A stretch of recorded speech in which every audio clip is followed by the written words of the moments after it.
Boa noite a todos. Eu aqui, Silvano Silva, trazendo para você notícia e trazendo para você muita informação. E o Brasil inteiro está discutindo e todo mundo quer saber qual será a dita salvação que virá nos próximos dias aí, profetizada pelo Bolsonaro. O presidente disse que acredita que nos próximos dias virá a salvação para o Brasil. E todo mundo está se perguntando, a esquerda, a direita, o centro, o jornalista, todo mundo quer saber qual é essa salvação ou o Bolsonaro está trazendo mais uma presepada. Opa, será? Eu vou trazer para vocês aqui o que eu acredito que seja a dita salvação aí apresentada pelo presidente. Mas também quero comentar com vocês sobre Luiz Inácio Lula da Silva e quero trazer para vocês também a ação de Sérgio Moro, que pode derrubar uma grande aliança que o PT está criando. O assunto é muito sério. Deixe bastante curtida nesse vídeo e compartilhe esse vídeo com todos os seus amigos. Eu vou apresentar para vocês aqui pelo menos 4 opções que poderiam ser a dita salvação aí anunciada ou prenunciada pelo presidente Jair Bolsonaro. Até que entrar nessa questão de salvação demonstra que o presidente Jair Bolsonaro se sente perdido, tá, pessoal? É isso aí. Sente que precisa que algo aconteça que lhe alivie. E sim, Bolsonaro, com toda certeza, quando vê a pesquisa e vê Luiz Inácio liderando com mais de 20 pontos de diferença, o Bolsonaro não se sente bem. Quando vê as pesquisas apontando que o PT poderia vencer até no primeiro turno, isso que o presidente Jair Bolsonaro, com toda certeza, o presidente está no cargo, isso certamente não deve soar muito bem para o presidente Jair Bolsonaro. Fora isso, toda a situação econômica. Então vamos aqui para a gente tentar entender qual seria, de fato, o ponto que o presidente Jair Bolsonaro apresenta aí que seria a salvação.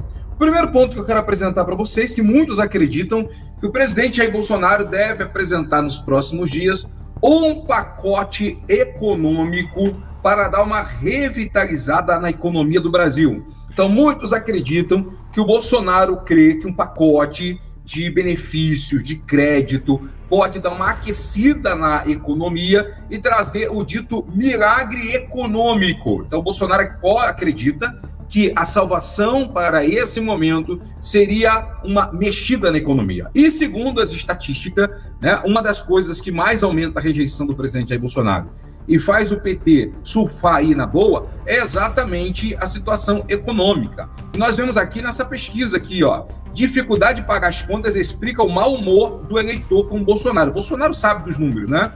Olha aí, ó, para reverter a situação, governista estuda uma farra fiscal e gastos extras de até 100 bilhões de reais nesse ano. Então, muitos acreditam que a dita salvação seria um pacote de benefícios, né, a dita farra fiscal, com gastos extras aí para fazer a economia aquecer e levar o povo a sentir que está tudo numa boa, pelo menos nesse ano que é um ano eleitoral. Jair Bolsonaro aponta uma série de medidas adotadas no ano passado para recuperar a popularidade, turbinar sua campanha à reeleição.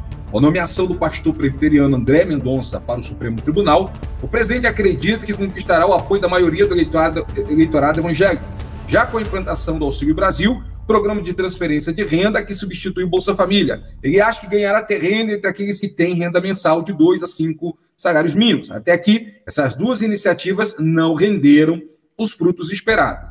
Encomendado pela Genial Investimento, uma pesquisa da Quest divulgada nessa quarta, mostrou que a avaliação negativa ao governo do ex-capitão subiu entre janeiro e fevereiro, tanto entre evangélicos, de 36 para 37, quanto entre os que ganham de 2 a 5 salário mínimo, que foi de 52 para 57. Uma série de fatores explica esse alto nível de rejeição. Uma deles é a crise econômica, especialmente a carecha dos preços. Então nós sabemos aí que a situação financeira do Brasil não é boa. Eu ontem fui no mercado fazer compra e olha, os hortifrutis estão caríssimos. O preço da banana está o mesmo preço de dezembro, o mesmo preço do Natal, que chegou a R$12 quase em várias regiões do Brasil. A banana está caríssima. A maioria das coisas estão com preço absurdo. Então, o que acontece? O povo sente. e o povo vai apontar sempre para o governo, sempre para o presidente. Então, muitos acreditam que a dita salvação apresentada pelo presidente Jair Bolsonaro seria um pacote de medidas que vai trazer, né, um sopro aí de vida na economia do Brasil, e o Bolsonaro acredita que vai se beneficiar de um dito milagre econômico. Agora, só quem faz milagre é Deus. E nesse cenário que nós estamos, tá, pessoal, de inflação e estagnação, é muito difícil acreditar que alguma medida do presidente Jair Bolsonaro possa surtir efeito nos próximos dias. Qualquer medida para melhorar a economia demora muito a ter efeito. Essa é a verdade. Então, não acredito especificamente que seria esse dito milagre econômico, mas acredito sim que o Bolsonaro vai tratar dessa área, porque ele tem a caneta na mão e tem a chave do cofre. Fora isso, Bolsonaro tem o Congresso na mão para aprovar medidas, né, que os deputados também querem reeleição, querem fazer projetos, querem fazer obra. Então, Bolsonaro tem a faca e o queijo na mão para gastar muito esse ano, para transformar o Brasil num verdadeiro paraíso esse ano, para ele tentar se reeleger. Essa é a verdade. Esse é um ponto que devemos considerar. O segundo ponto que eu quero trazer para vocês aqui é que o Bolsonaro, acredito eu, o Bolsonaro vê aí alguma mudança na perspectiva da questão do voto impresso. O voto impresso é uma batalha que o Bolsonaro volta e meio retorna para esse assunto. Mesmo tendo dado todo o barulho que deu no Brasil, tendo tido a derrota que teve na Câmara, o Bolsonaro acredita que ainda vai passar o voto impresso, tá, pessoal? Então, o Bolsonaro acredita nisso. Então, o que acontece aqui? Saiu notícia, né, nos últimos dias, vamos passar. Olha aí, sistema eleitoral não é de confiança de todos, diz de Bolsonaro. Então, muitos acreditam que seria essa mudança aí. O presidente da República voltou a fazer uma série de críticas ao Tribunal Superior Eleitoral, né? E vocês sabem que houve essa situação aí dos militares que pediu informações, né? E o TSE disse que responderia. O presidente Jair Bolsonaro reforçou nesse sábado as críticas disparadas ao Tribunal Superior Eleitoral. É o sistema eletrônico de votação adotado no país desde 1996 e sem nenhuma acusação comprovada de fraude até hoje. Em entrevista nessa manhã à Rádio Tupi, de Campo do Goitacazes, Bolsonaro disse que o sistema eleitoral não é de confiança de todos nós ainda. A declaração foi feita ao programa Fala Garotinho, conduzido nessa manhã pelo ex-governador Antony Garotinho. Tá aí, ó. Não quero entrar em detalhes, mas temos um sistema eleitoral que não é de confiança de todos nós. A máquina, tudo bem, a máquina não mente, mas quem opera a máquina é um ser humano. Então existe ainda muita dúvida no tocante a isso, e a gente espera que os próximos dias tirem essa dúvida. Então observa bem aí, ó. Ele reafirma o que ele disse ontem, os próximos dias. A salvação virá nos próximos dias. De acordo com Bolsonaro, o governo vai participar de discussões envolvendo a preparação da próxima eleição. Então o que acontece aí? Muitos acreditam que tem a ver também com a questão do voto impresso, que é uma batalha que o Bolsonaro não abandonou, tá, pessoal? Então, pode ser isso? Pode ser isso também, a questão do voto impresso. A terceira opção, que poderia ser a dita salvação do Bolsonaro, começou um movimento no Congresso para limitar a idade dos ministros do STF, tá, pessoal? E há um objetivo aí do Bolsonaro também de tentar limitar do STF, de dar essas decisões monocráticas, principalmente em cima do governo.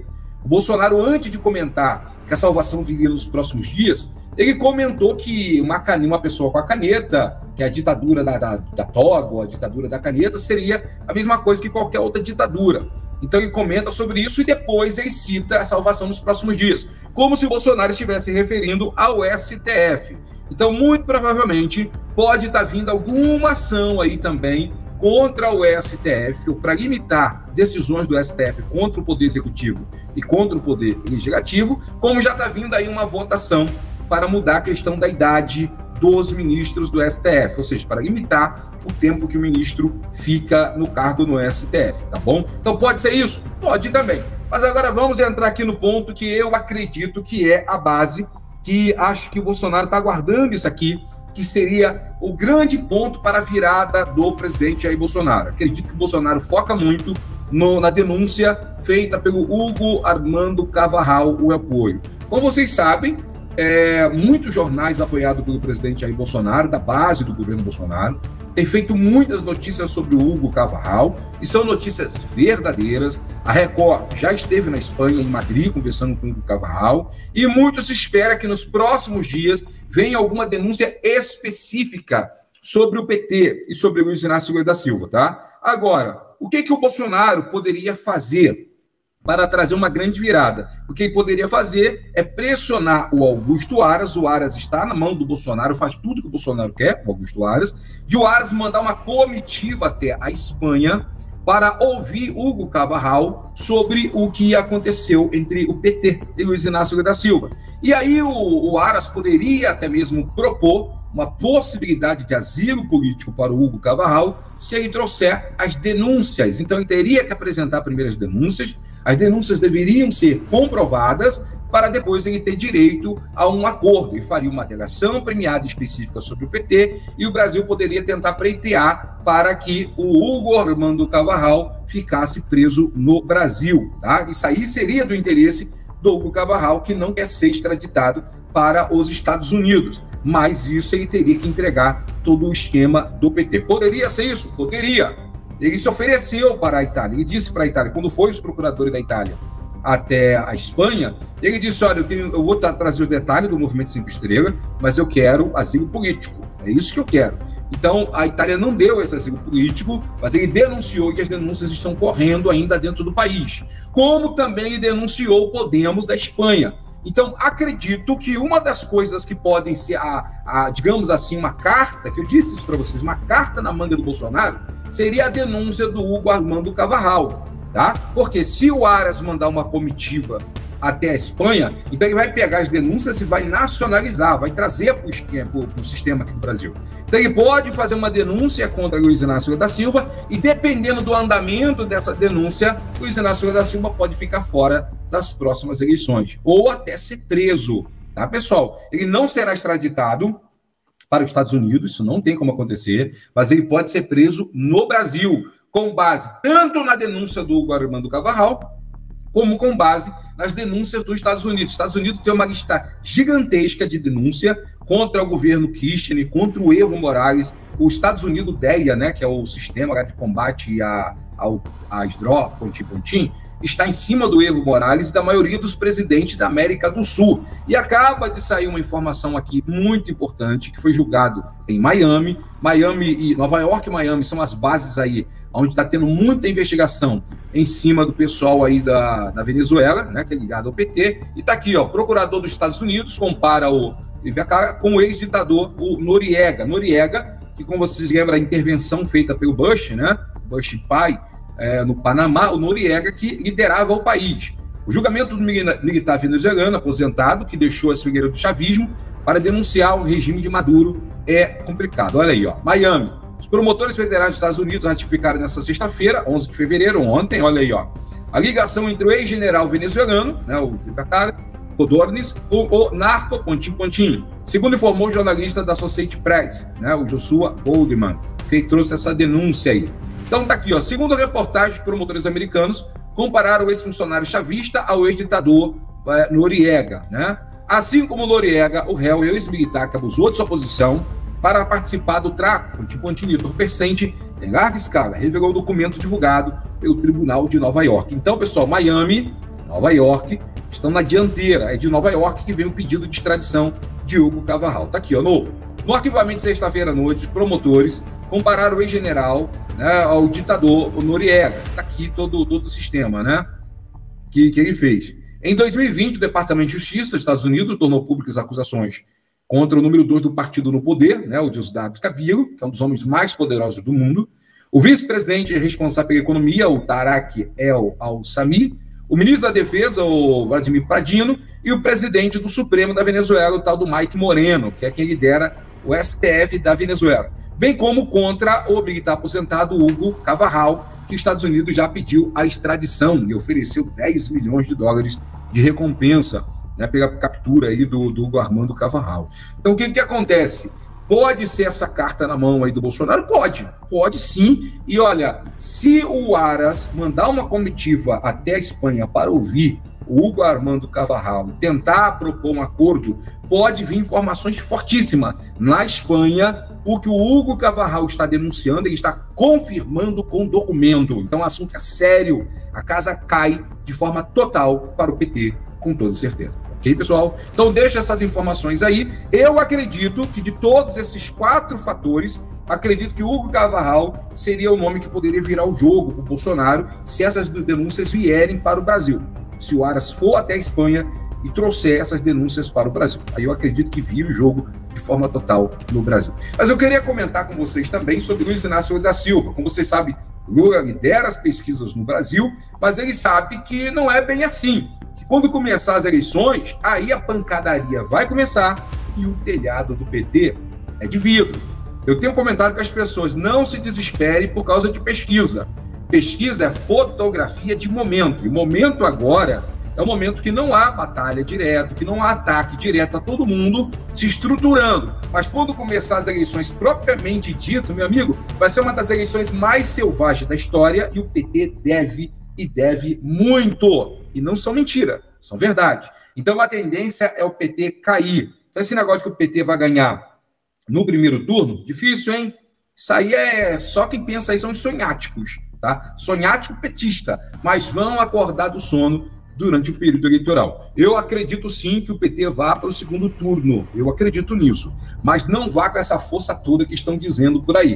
O PT vai para o segundo turno bem fragilizado, tá, pessoal? Agora, comentando sobre o PT, o Sérgio Moro, né, o ex-juiz Sérgio Moro, que tem feito aí um trabalho viajando todo o Brasil, debatendo, conversando, apresentando proposta e crescendo, o Moro não está diminuindo. O Moro está estabilizado e está esperando o momento, aí ganhando fôlego para quando começar as eleições.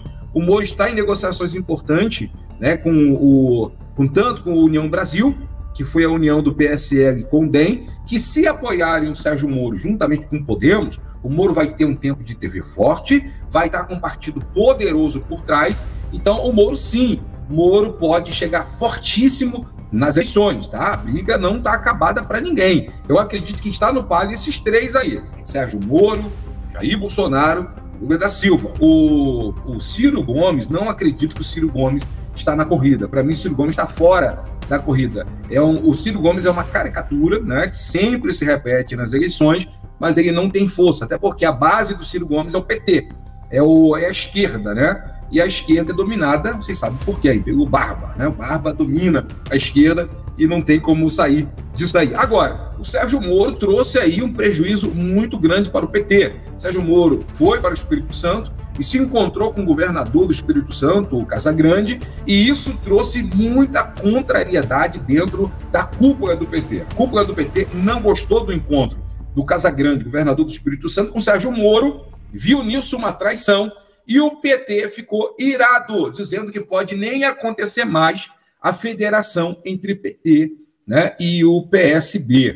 Então, o que acontece aí? O Moro já jogando areia no chope do Barba. É o que está acontecendo aí. Vamos ficar atento, porque tem muito jogo ainda para ser jogado, tá, pessoal? Muitas coisas acontecendo no Brasil e eu deixo aí para vocês essas informações. Então, no meu entender, poderia ser o milagre econômico, a dita salvação do Bolsonaro, mas milagre, né, não acontece, só Deus pode fazer. Poderia ser o movimento contra o STF, mas o STF tem uma força muito grande, a gente sabe disso muito bem, mas o Congresso é o Congresso, né? Se estiver unido, o negócio aqui não está, o Congresso está todo dividido também. E poderia ser também o movimento pelo voto impresso, Bolsonaro apoiado aí por militares e outras coisas que estão vindo aí. Mas, no meu entender, o que pode acontecer nos próximos dias, a dita salvação do Bolsonaro, seria uma denúncia feita pelo Augusto Aras em cima do que foi dito por Hugo Armando Carvalhal.